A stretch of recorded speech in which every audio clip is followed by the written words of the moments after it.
Okay, so we haven't talked in a minute and things have been crazy, so I don't really even know where to go. Clearly not meeting my goals because one of the goals was to have daily vlogs. Okay. Um, but I think that I have to kind of reimagine this year. And that is going to go a little differently because I had this dawning moment that I am not sober. I have definitely been living my food addiction, and I don't know, like, it's kind of this area of, like, how do you define food addiction and how do you define sobriety? And I actually did some videos on this years ago. But for me, a really big defining line was fast food. It was like, I know that that was how I gave in to my addiction. I would hit all the fast food places between work and home and gorge and hate myself, and it was definitely an addiction. But now I don't do fast food. So, I mean, I eat fast food, but not like fries and burgers. Like, I might get Subway. We have actually eaten Taco Bell, which up until recently had only happened like twice in like the past 5 years. So pizza has been happening. Actually, it's happened less lately, but it was happening. Like, those things I had allowed because I did not feel like they were triggers. And they weren't. They are not triggers, actually. I'll talk to you guys about that in a second. But because they're not triggers, like the fast food burgers and sandwiches and french fries are, I didn't really worry about them. I didn't really indulge them because they weren't really how I was trying to eat, but whatever. So, trying to think. A couple of days ago, I noticed a pattern.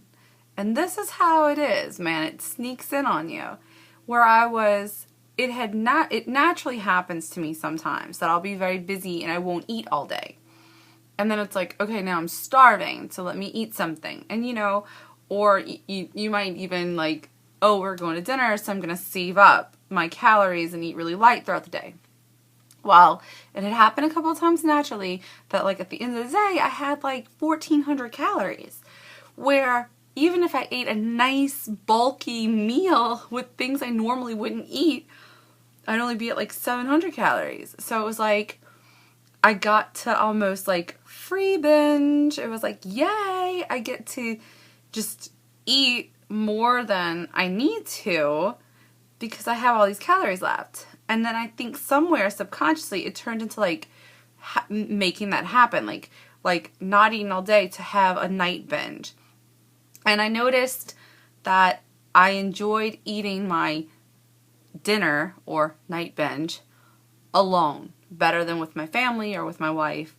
And I was not eating what I was cooking for her, and I was not eating what I was cooking for the kids, and it was like I was eating my own crazy stuff because I could, because I had all these calories left.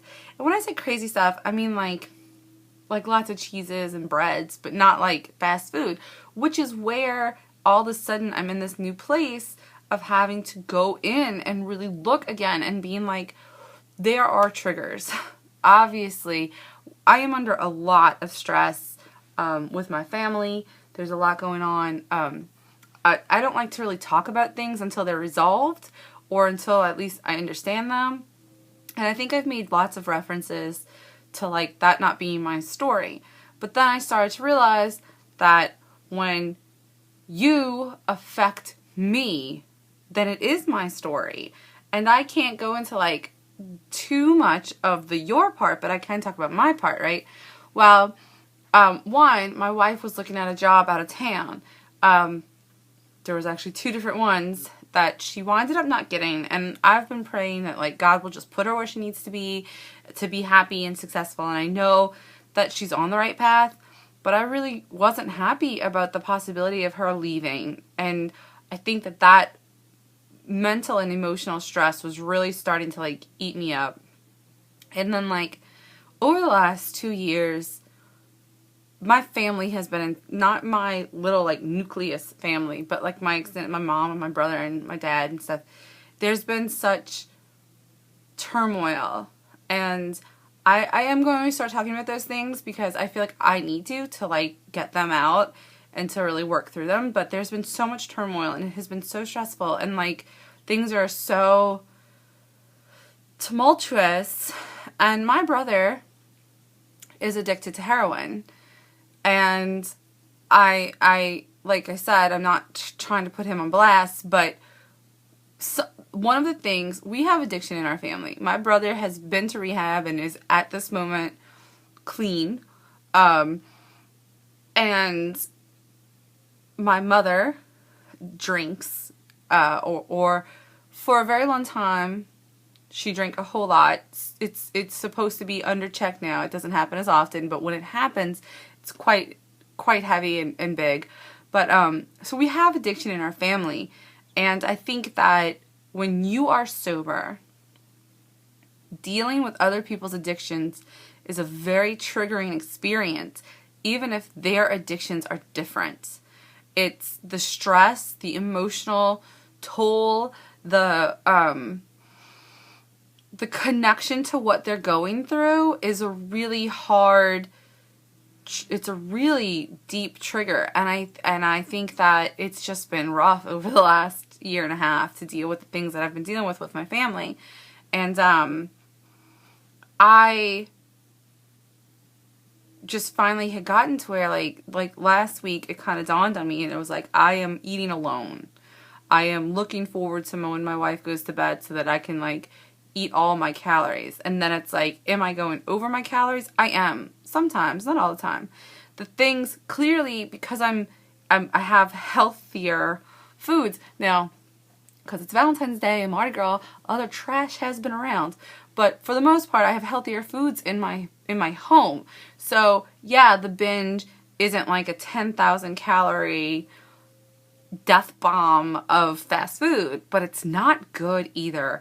And I'm like, my stomach hurts and my mind hurts, because when you have starved yourself all day and your blood sugar's so low, and then all of a sudden you spike it so high, it's like blowing my eyeballs up, and it's just crazy.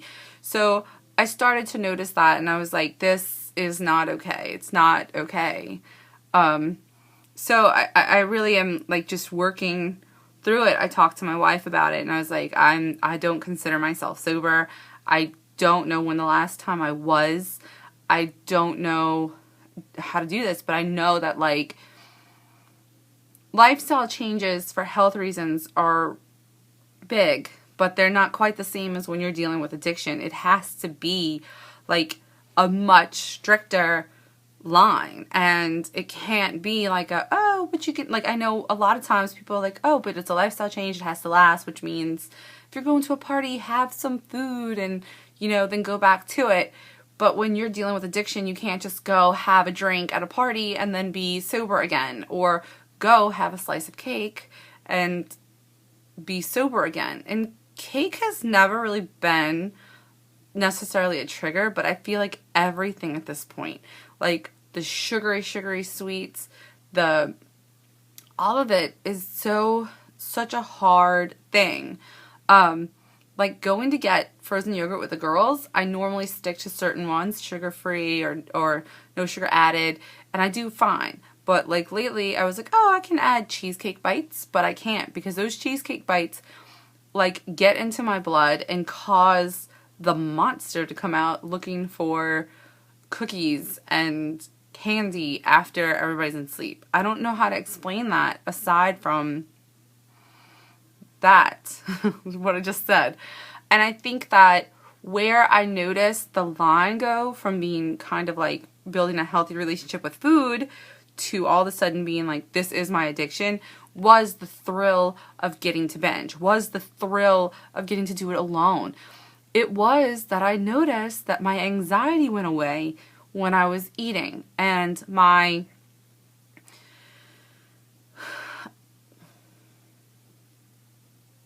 overall, I am so happy and so blessed. My marriage is such a good one, and my children are so awesome.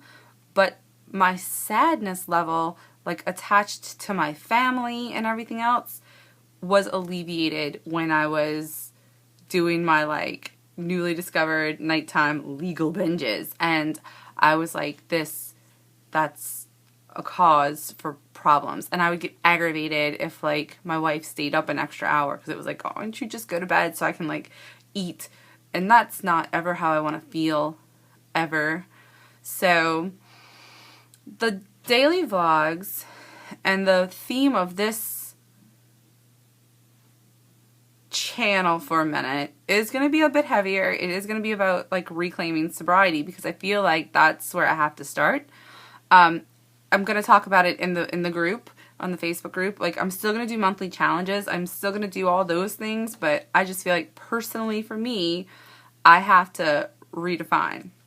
If I had to guesstimate my weight, I would say I'd between 190 and 193, but I don't know if I should get on the scale. I don't know. Like, I feel like this time is so different from the last time. I don't know what to do. And I don't want it to be about weight loss, and it's not even necessarily at this moment about health and stuff. It's about fighting an addiction and winning, because if not, I'm going to die from it. And that's just the reality. And I think that was the other thing that I noticed was like, I would like one night, like 2 or 3 nights ago, it was like, you know what? If this was heroin, I'd be dead. And if this was cocaine, I'd be dead. And I would have already OD'd because of the way that I'm consuming things, and I need to stop. So that's where I'm at. You can comment, but I think my opinion on this topic has been very, very much that it's everybody has to find their way, and you have to be honest with yourself and know yourself. And so I think that's where I'm at. It's just really going through everything and just trying to figure out what I know for sure about myself, and being very honest with myself so that I can get a good plan together. I think that last time what I did was like, yeah, if we were going to have to eat out somewhere, that's fine. It was planned. We actually have, okay, here's another thing. When we would eat out at restaurants, my whole life, I would go for volume. Like, does that come with 2 sides? Does it come with 3 sides? That's what I'm going to pick. Volume. So I can eat, like, and use this as an excuse to eat as much as possible. But I had started to do that again, and I noticed it, and it was like, what am I doing? So, legit, we actually have a Valentine's Day dinner planned with the kids, and I have told myself I will go, and that will not be the behavior that happens. I'm talking to my wife about it beforehand. I'm like, it's going to be handled. We have because our Valentine's Day got switched up, so like we have a movie, frozen yogurt, and dinner date. Like, actually in the opposite order: dinner, frozen yogurt, movie. I will not be eating candy or anything like that for the movie. I might have air-popped popcorn. I will not be having candy. The end. I will not be eating candy. I definitely think that, like, candy is a trigger. So, yes, I'm going to go get frozen yogurt with them. I'm going to pick one of the sugar-frees, and I'm probably going to put a couple of nuts on top of it, but I am not putting candy. I am not having candy. Chocolate and candy has been a major trigger, and that can't happen. So, I had told myself if I got through Mardi Gras without eating a piece of king cake, I would order a special king cake for myself. I'm not having king cake. I'm not doing cake. I'm not doing candy. I'm just not doing it. So that's where that's at. We are going to go to dinner, and I'm going to pick what I actually want to eat, despite sides or no sides or whatever. And that's it. Like, I am really trying to make some definite changes, and I will be vlogging through it.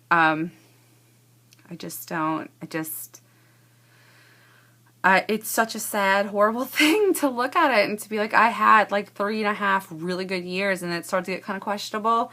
So I would say I haven't been sober for over 6 months now. And I don't even have a day yet. I don't even have a day. Like, it is so sad to lose that. and to know you can't get it back. Like those 3 years are gone. Then I have to start from 0, and today is 0. So well, I guess it's like, just let's get through it, right? Because one day at a time. Hopefully tomorrow I'll be working on day 2. That's all I can do.